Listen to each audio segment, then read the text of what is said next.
AI tools touch sensitive data, there are legal requirements you need to meet. Here's what an expert in AI and data law says businesses must do.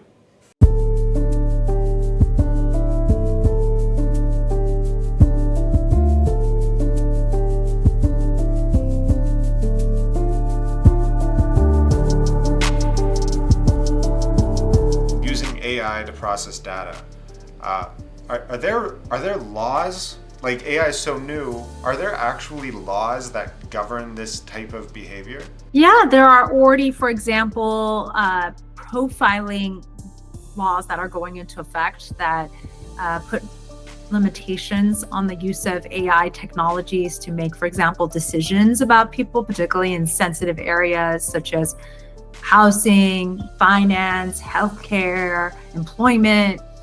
So businesses that are in the role of both the developing the technology have certain obligations, as well as the businesses who are deploying the technology. So even though they are not techie, they do have obligations in terms of what they have to kind of be able to share about the technology they're using, what kind of choices they have to give to the people whose data they're processing, including some of the laws require the ability to basically have human review and challenging a decision that's made by AI.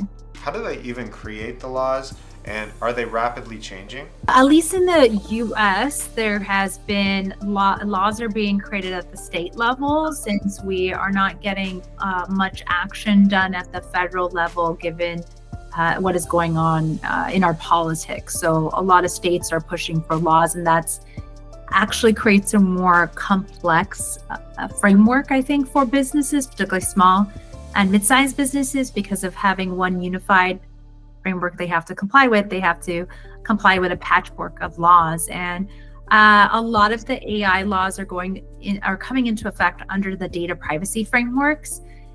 Sometimes as new just AI frameworks, but a lot of times it's in the data privacy kind of context. And I would say, every 6 months or so, there's always new laws being passed. So it's becoming more and more complex every day. So I always think if you're doing really complicated things with AI, like the decision making, it's good to check in with your attorney like once a year at least to kind of see how your business is involved and how laws may have evolved in application to your business.